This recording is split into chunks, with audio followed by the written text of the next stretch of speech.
everybody and welcome back to my channel. If it's your first time here, this might be a strange first one. I'm very sorry. But today we're going to be doing a very relaxed, laid back, informal get ready with me. We still got the contents of last time's advent calendar laying on the counter back here, and everything is a mess around me. But I figured I should come on here and talk with you guys for a little bit because I keep disappearing. And I'm so sorry about that. I disappeared a little bit ago for a couple of weeks. I was on vacation and then I got COVID, and I was supposed to have videos that were going up during that time, but that was an editing issue that we'll get to that in a second.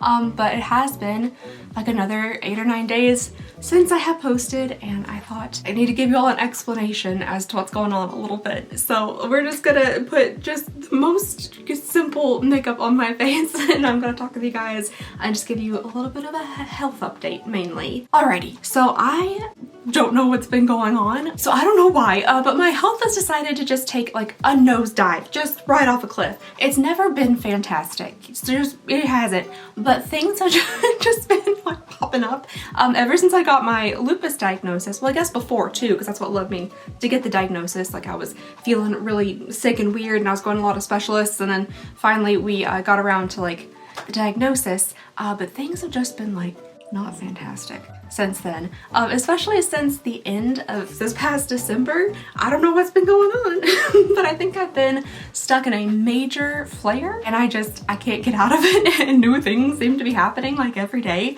So I thought I'd just tell you guys a little bit about that. I've stopped medication, I've started a new one, we have some different diagnoses. Things are just going on. So I thought I would talk about that today. As always, I never know if this video will be decent enough to post. We'll see. So the first thing I'm going to mention before I start putting things on my face so I can like show you guys what's going on, this is new. Of course it is. So I've had like the butterfly rash issue for a while now, you know, like the flushing on my face and things, but it's taken like a strange turn and I don't know if we've added something different, but the first thing I wanted to show you guys is like I'm getting these circular circles on my face, and this one has been here for a few days and this one just started popping up the other day, but they're like kind of symmetrically placed. This one's looking bigger than this one, but I've never had this happen before. A typical like mylar rash, butterfly rash with lupus will like go across the cheeks and across the nose. You can probably see it there because I am still in a flare, going across the nose and across the cheeks, but the circles, they're new. I've never had the circles before. So I'm gonna get up in here real fast. Okay. So if you can see this circle here, it's a defined circle. It has like a ring around it, and sometimes the inside will be a bit more like blanched and then the outside around it will also be blanched, but then there will be like flushing here. And then this circle over here, this just started forming the other day, or I guess maybe yesterday, and it's a bit larger, but it's kind of doing the same thing where it'll be like blanched in the center and then a red ring and kind of blanched all the way around it. So I don't know what that is. Part of me is kind of wondering like if it's a different type of lupus, because I know that there are some that can result in patches like this on the skin. It's like discoid lupus is more like has more skin involvement with rashes and things like that, or if it's just I don't know what that is. I'm hoping it doesn't stay. I'm hoping it doesn't continue to get worse, because this one already is causing issues. Like if I put makeup over it, it like won't stick. Just, you can see the circle. I'll try to input some footage like as I'm talking through this. Trust me, I take so many pictures.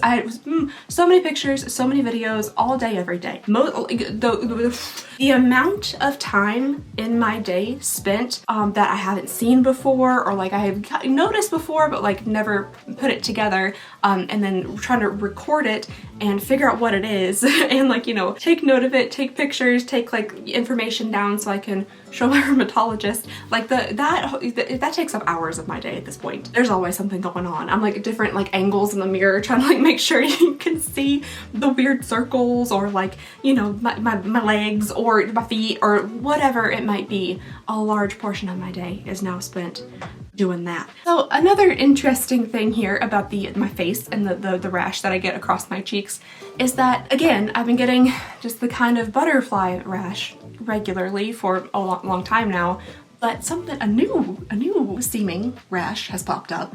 So sometimes at nighttime especially, I'll get just like the most intense heat on my face. Like, ooh, hot. And I know it's coming. And it shows up in kind of like a weird pattern. So like I've been getting like a red line here, like a thick red line. And then eventually it'll fill my cheek and then it'll go across my nose and then over to the other side. I suppose that could be some type of like lupus butterfly rash related thing, but it just feels different. I don't know. It is so hot. It's so red. And like the weird like line right here is very strange to me. I mean, it does eventually migrate like all the way across my face, and that could just be like a flare-up related thing, but it's different. Also, what's a little bit different is the other day when I was in the bathroom looking at my circles, I just was like recording myself, you know, and I was like doing this, showing in the recording that my circle doesn't move when I move my skin, but I was just like kind of barely touching my face, and it might just go ahead and do it. I might not even have to show you guys the recording, but in the recording,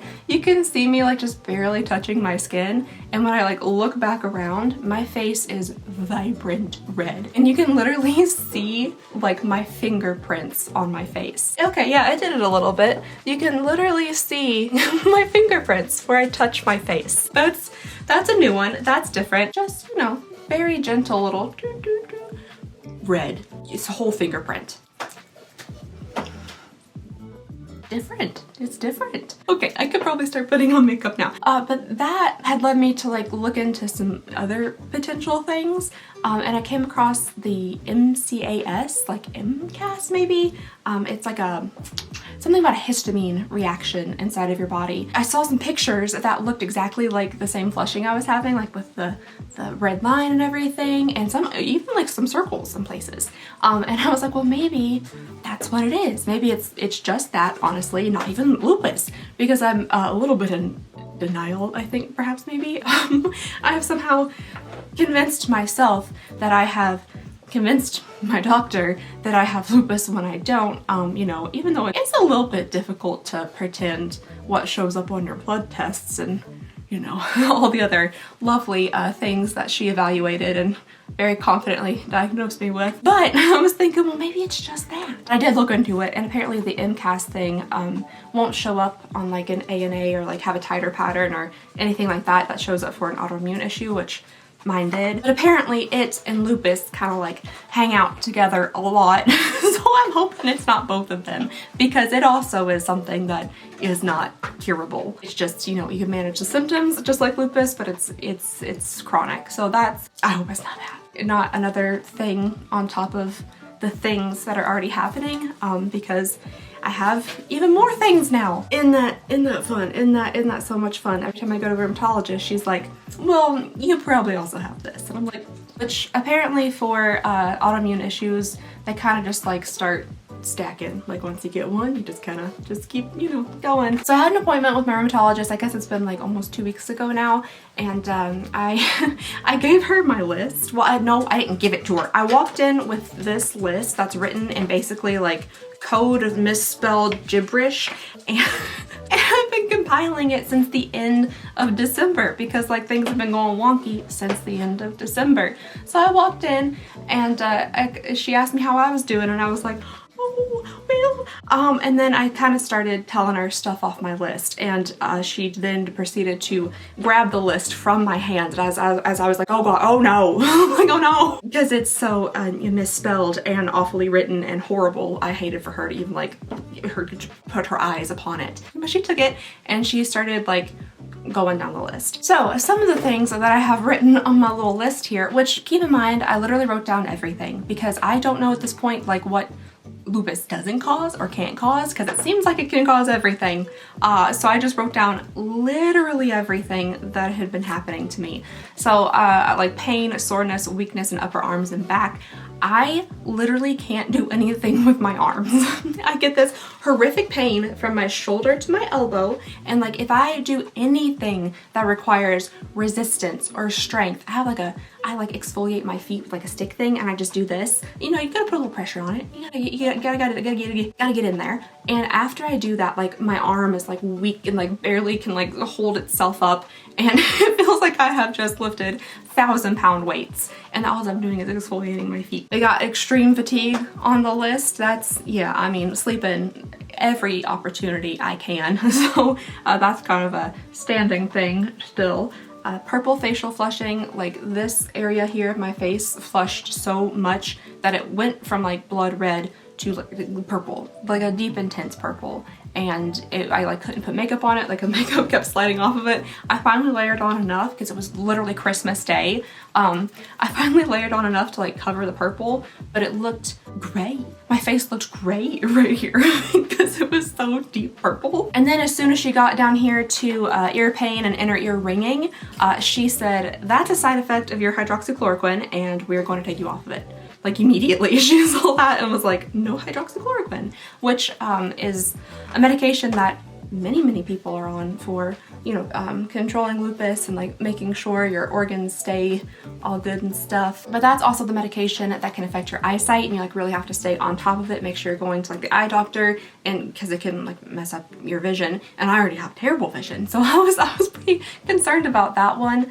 So she did take me off of that. Yeah, we got fingers from my knuckles up, just swelling and burning. If I did anything with my hands, just from here to here, like huge red swollen burning fingers. One night I was stirring spaghetti sauce and like I had to like take a break because my arms just can't function and my hands were so red and swollen. I took a video to show her of like literally like a normal hand and all of a sudden like red.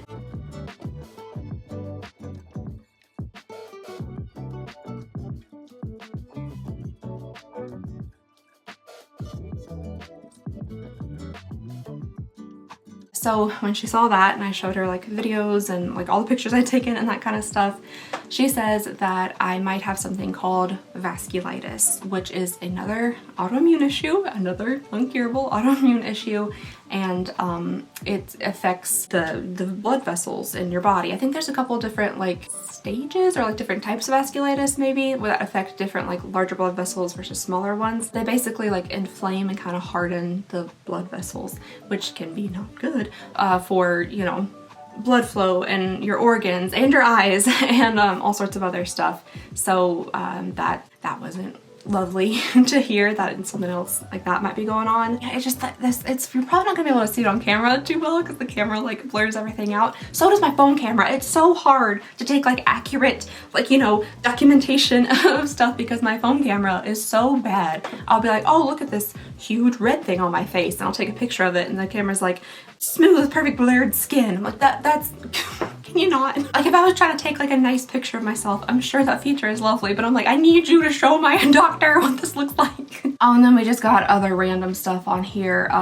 This difficulty breathing and chest tightness. She said that I might have something like where the fluid in my lungs isn't, what'd she say? Man, I need to start taking like a voice recorder in there. She talks really fast. She gives you a lot of information very quickly. My mom went with me to this appointment, and I'm glad she did because there's no way I could have said everything back. But like the fluid that's in like between your lungs or between like the fibers in your lungs like isn't enough, or there's inflammation in there. So like when you breathe in, it kind of rubs like this. So when I breathe in, like I get a pain here that kind of radiates out. She said I might have whatever the name for that is. Daily headaches, that's just kind of it's constant. It's pretty much every day. Body pulsing or internally vibrating when I lay down. So like I'll lay down at night and then I'll just hear like boom, boom, boom, boom through my entire body. I told her, I was like, maybe it's anxiety because it could be anxiety. But she told me that potentially I'm having some issue with like blood pressure and stuff when I lay down. So like I will hear it, like I can hear it in my head and I can feel like, boom, boom, boom. It's really weird, I can feel it in my lips. Like my lips are like odd. And then just like your standard kind of joint pain, foot pain, neck stiffness for days. Oh, my tongue swells so bad. Like my tongue will swell and my mouth will be so dry, and my tongue will like press up against my teeth, and it makes it so hard to talk. It hurts so bad. But yeah, those are all the things that were on my little list. So she saw all that. She saw how horrifically I spelled everything, including the word tongue. For the life of me, I can't spell tongue. And from my list and from the pictures that I showed her and things like that, she diagnosed me with the vasculitis thing, potentially the one lung thing, and then Raynaud's. But I think I have a little bit better evidence for Raynaud's for her than I showed her last time. So as we have talked about, I might potentially not have like the best veins in circulation due to like vasculitis and other things.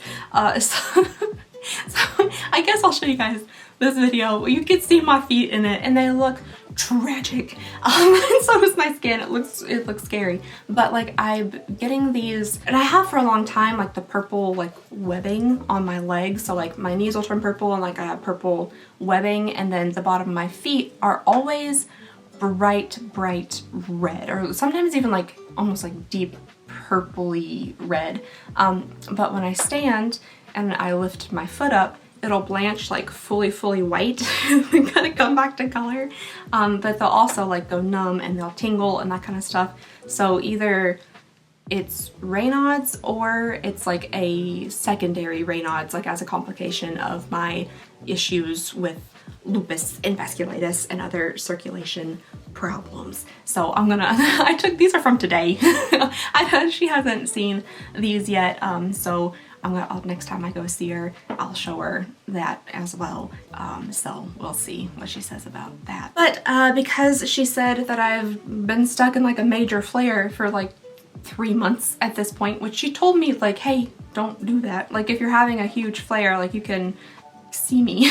Like you can come see me and we can try to figure something out. But since it doesn't seem like the medication that I was on, which is the azathioprine and the hydroxychloroquine, it doesn't seem like those have really been doing too much to help. She said that she wanted to go a little bit more aggressive. So she took me off the hydroxy and then she gave me 2 other options. She always likes to give 2 options, which I think is nice.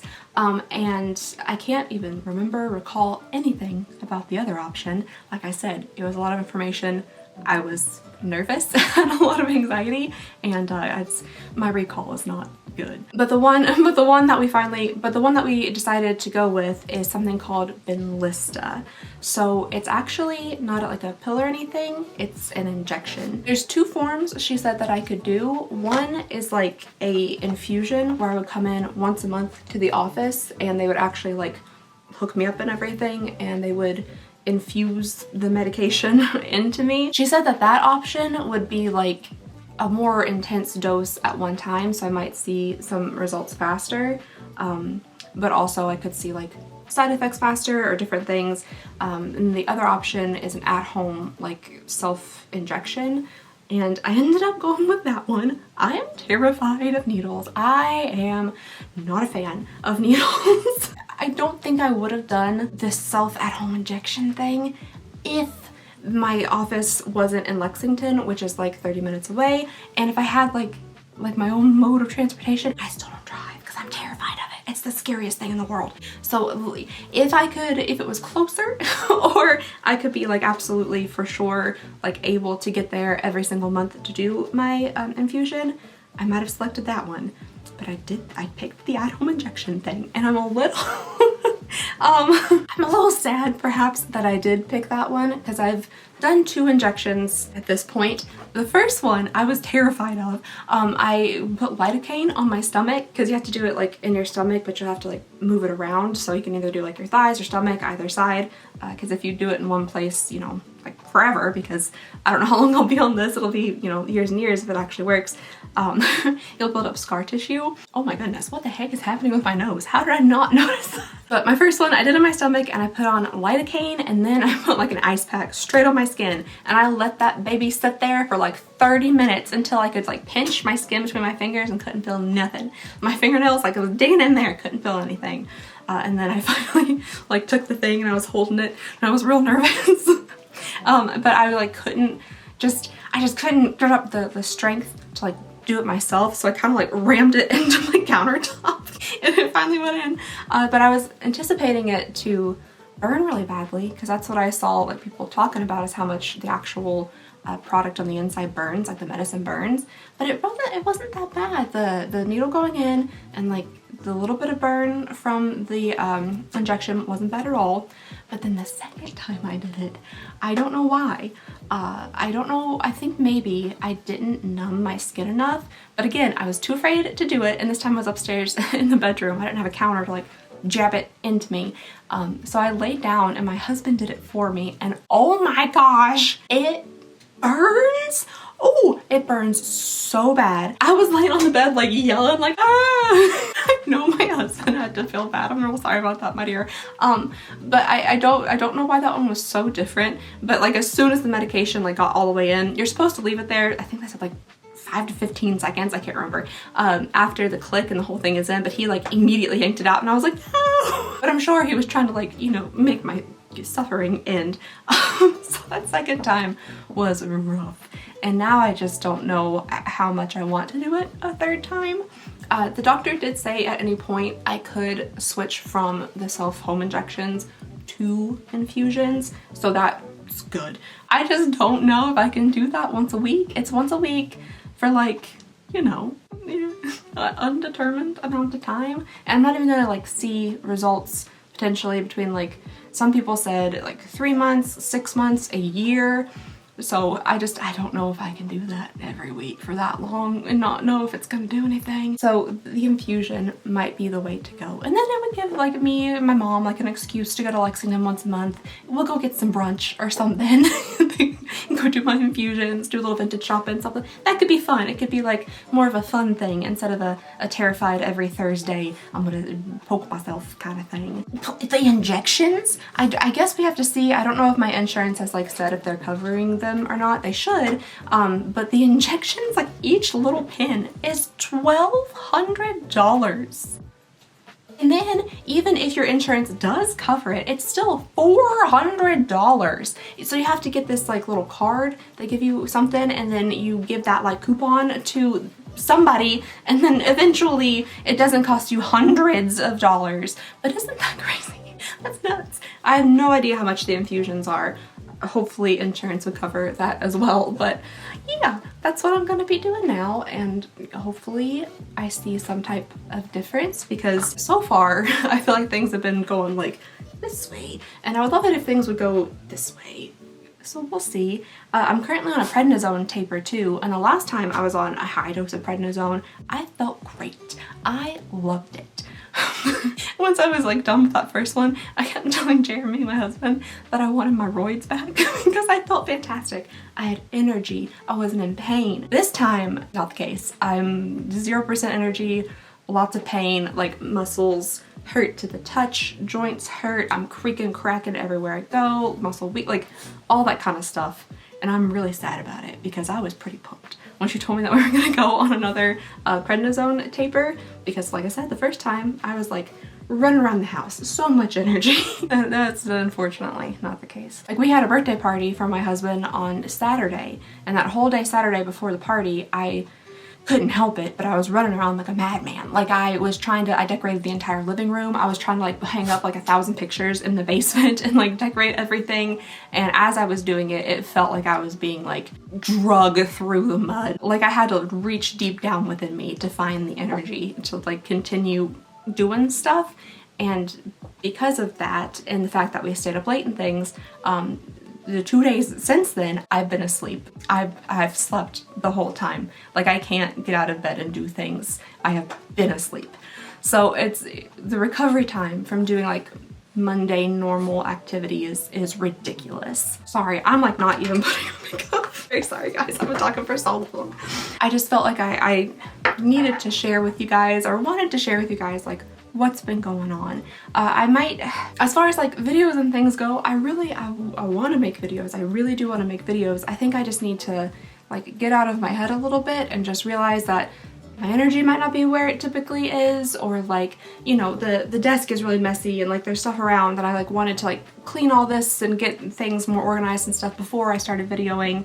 But each little step to getting to make videos just kind of keeps pushing me back because my energy is just like fully drained.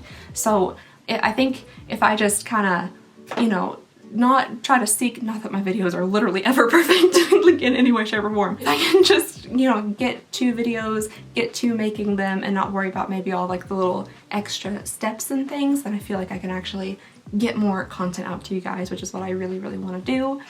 Speaking of that, I did attempt again, which I mentioned this in the community tab on YouTube a little while back.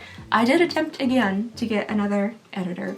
And I asked them beforehand, I was like, hey, I make long videos, I have a lot of raw footage, is that something you guys can handle? And they said, yeah, no problem. It just might take a little bit longer, you know, if you're sending something that's really complex.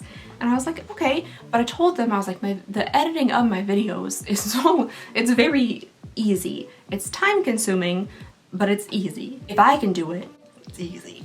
This is like video 897 or something that I've edited myself for this channel. It's a fairly simple process. There's not a ton of B-roll. There's not like title cards and zoom ins and like extra stuff. You know, it's very simple, like talking head videos. So they said that it wouldn't be an issue.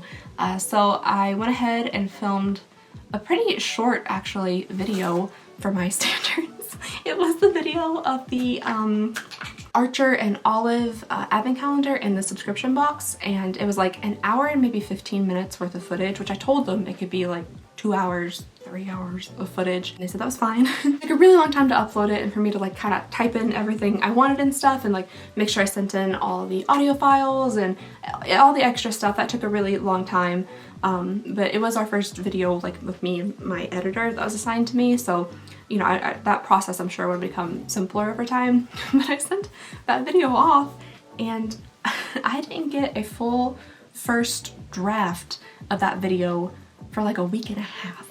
And they said that the project estimation time was like 72 hours. So like I understand that it's like an hour and 15 minutes worth of footage, but that was a week and a half was a long time to just get like the raw like first draft. And when I got that first draft, I had asked them to put in like the advent calendar music. You know, it'll be like, it'll play some music throughout the calendar, and then when we get to like a sillier part or like, you know, when I'm like kind of ranting about the calendar some, it'll switch to different music. It'll play like Carol of the Bells or Sugar Plum Fairy or something like that. I'd asked, you know, for that kind of specific music arrangement throughout the video, but he had just put Dance of the Sugar Plum Fairy like for the entire video, just the whole thing. And also the lighting was so bright and blown out, like anything I showed to the camera, you just could barely see it, especially if it was white, like you could barely see it. It was so, the contrast was so high. And there were like random bits of audio that were super muffled and weird, and like the first little segment that he picked up for the beginning of the video was so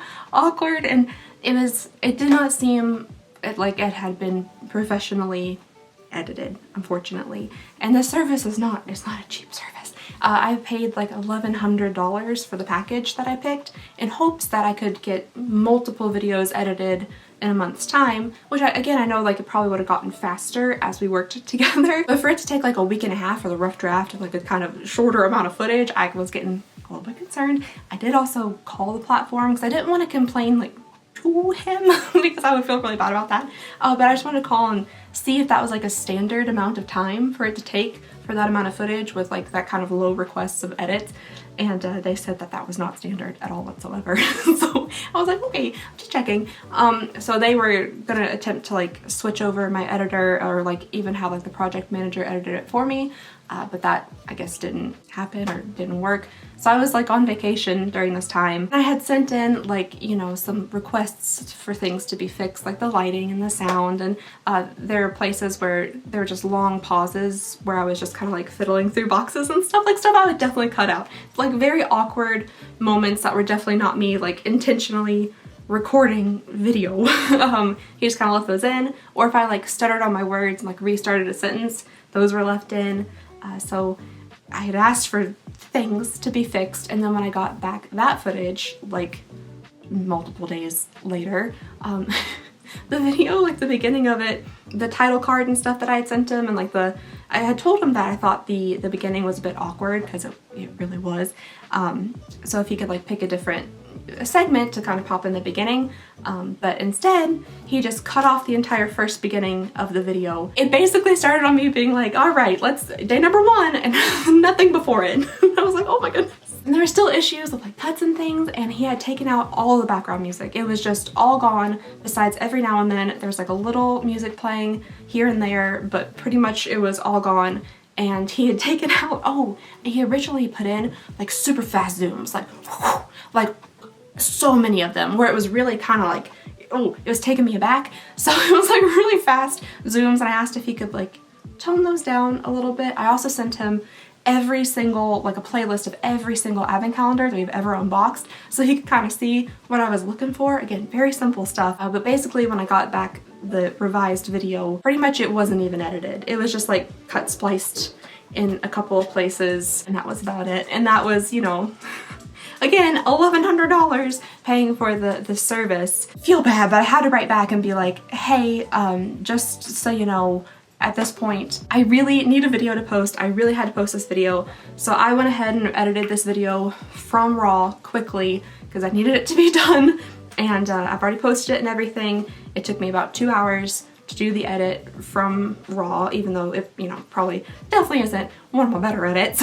It just seems that the price for the service versus what I'm receiving isn't meshing really, and I'm so very sorry, but like I'm gonna have to cancel the service. I didn't ask for a refund or anything because it was past the 14-day time, even though I practically didn't have a video at that point at 14 days in, but it didn't work out. It didn't work out. But my very, very kind, sweet husband has said that he is going to attempt to edit for me, and he's already done a little bit. He's never in his life edited a video before. He downloaded like DaVinci or something fancy, much fancier than the iMovie that I used to edit, and it took him like, he said like 2 hours or something to edit just the first little bit, but he's never done it before, and honestly it looked basically the same. So we're gonna see how that works out, and that could be really nice to be able to work like one-on-one with him, and he could edit things, and like, you know, I can give input and stuff, and that might be kind of fun actually to work together like that. So I'm a little bit nervous because I get very shy about him like being around when I film or watching my videos. If I can like hear him turn on one of my videos from the other room, I'm like, oh god, no! It makes me very nervous, but we'll see. It could end up working out really nicely, and I think that's so sweet of him to offer. Speaking of my very sweet husband, he just came home, so I had to pause for a second there, but yeah, I do get, because yeah, I pause because I get nervous. I do get very nervous and shy around like him with my video stuff, but he really, really wants to help out, and it would be super, super nice to have him help out. So hopefully I can get over that, and that way I can make more videos for you guys, and we can actually, you know, maybe like next year when we do have a calendar season, it won't last until June. This year, you know, it's not going to either. I'm going to just film a billion videos a day, and we'll get all of them out hopefully very quickly so we can move on to other things. We still have some left, of course, but hopefully we can start getting through them, especially if I have editing help, because that is just what takes the most time, is editing. Oh, also, I wanted to let you guys know that we have Wren scheduled to get his cataracts fixed. I'm really excited, but also super, super nervous. Jeremy took him up to the Cincinnati Med Vet the other day, and they did a exam and everything, and they said that he has mature cataracts in both of his eyes, and they can do the surgery, which is really exciting. We weren't even sure if like they absolutely would be able to do the surgery, but they said they can. The only thing is, of course there's risks with like every surgery. There's a percentage chance that things could go wrong. There's a 10% risk going in that something could happen. There could be a tear, something could go bad, and he could either like slowly lose his eyesight or very rapidly, immediately become blind, which is terrifying. But because he is a Boston Terrier, that percentage goes from 10% to 20%, which again, terrifying. It makes me sick to think about, but the thing is, he has such advanced cataracts that like he almost can't see at this point. So he's been running into walls. We have to be really careful with him on the stairs. Like he'll miss steps trying to walk down. It's hard for him to like even find us in a room. So at this point, like, he almost can't see anyway. I just feel like if there's a decent chance, you know, 80% chance that we could fix his eyesight and like he would wake up and be able to see immediately. The thought of that makes me want to cry. That would be incredible. That would be truly incredible, and I feel like we need to take that chance. I hope and pray nothing goes wrong and everything goes perfectly fine and the surgery goes great and he can see again. I'm hoping it'll help him like want to act like a puppy again and like run around and play, because he's healthy and he get zoomies and everything, but I think he gets really nervous about playing or like biting onto things because he can't see. So I'm hoping after the surgery he'll be able to see again and he'll be less anxious and just willing to run around and play and be more himself. I'm very nervous. It's on the 20th. We're gonna go up there and stay with my aunt, and then the next morning, or bright and early, we're gonna take him into surgery. It'll take a few hours and then I think they'll hold him for a while. But I'm really excited, but I'm also super nervous. It's a very expensive surgery. It's gonna be $4,500, which is a chunk of change. That is a good chunk of change. But to improve the quality of his life, like, he gets really anxious now. I think just being able to see would help him a lot, like calm his nerves. I feel like he would just feel more free and able to do stuff if he could see, and I think it's worth the money and the risk to be able to improve his quality of life. He's an older boy, but he's still very healthy. He has a lot of vigor to him, and I think it's worth it. We have to give it a shot. So I'm really nervous, but hopefully everything goes okay. That'll be, like I said, on the 20th. So I'm hoping after that we'll be able to see again. Oh my gosh, seeing him without like his little, oh my god, I'm gonna cry. Seeing him without his little like cloudy eyes would be absolutely worth it. So that is what we'll be doing with Wren's. A little Tater update. I probably shouldn't start tearing up before we put on mascara. A little Tater update. He is still tatering. He's pretty much about the same. Kind of unfortunately, because he is still having at least monthly seizures.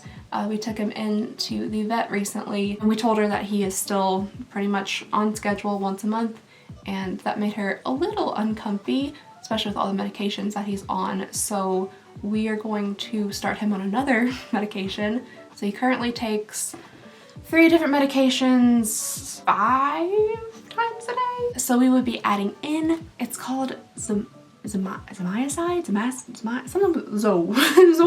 something. And eventually she was kind of hoping that we could potentially taper off the potassium bromide if the Zo works, which I hope it does. She said that she would really like to get him to at least like 2 months in between seizure episodes, because she's afraid like having them that close together, and because they are clusters every time he has them, that he's gonna get into one and we're just not gonna be able to get him out of it. We're gonna be starting that soon. Hopefully that works a little bit.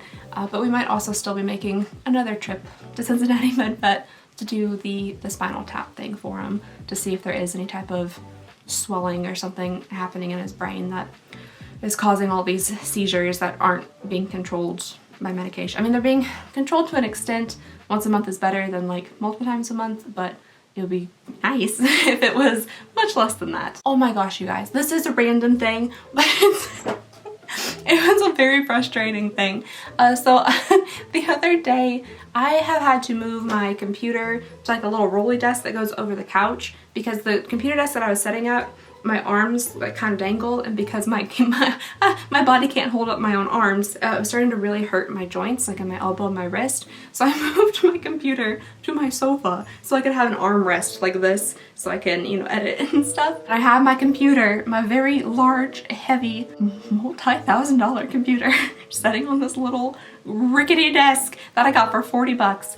And I got up, it was like the middle of the night because I was editing really late and I had a whole bunch of stuff like do for things. So I got up and I don't know, I guess I wasn't paying attention, and I knocked it. I knocked my computer off my desk. It smashed into my floor so hard that it like chunked out a piece of the hardwood that we just put in not that long ago. Chunked out a piece of it, and there's like little nicks and dings on the hardwood, and it's a Mac computer thing. The back of it is made out of some type of metal, thick metal. It bent the back of it, the casing, somehow did not break the glass in the front, but now there's like a big like gap between the the glass and the back of the casing. And it also knocked my brand new, oh, I wanted to do vlogging stuff for you guys. I wanted to take you all shopping and like vintage hunting and you know, do stuff around the house. So I bought this cute little vloggy thing and it's like head swivels around. It's precious. Just got it. I haven't really even been able to use it yet, but it also knocked that off, completely obliterated the screen on it, and like its little head like kind of moves now.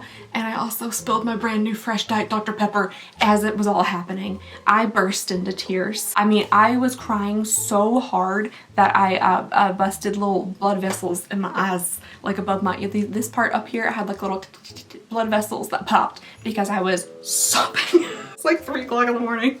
I was sobbing. So my computer, it still works, thankfully. I think some things might have gotten jangled around there a little bit. The sound isn't quite right and things just seem a little off, but for now it works fine, which is good because one, it's not under warranty anymore. Apple doesn't even make that computer anymore. It was like the iMac Pro or something like that. And two, I don't want to spend thousands of dollars on a brand new computer right now. So, oh. My dad did come over yesterday though, and I showed him my spot of shame on the floor where I chunked out the hardwood, and he says that he thinks that he can fix it. So that's good. So I was just gonna put down a rug, like a big one. Alright you guys, well here's the world's most basic makeup. Thank you all for hanging out with me while I just, you know, complained for like I just really felt like I should share with you guys what's been going on. And hey, like if somebody else is going through similar things, or if you have lupus or Raynaud's or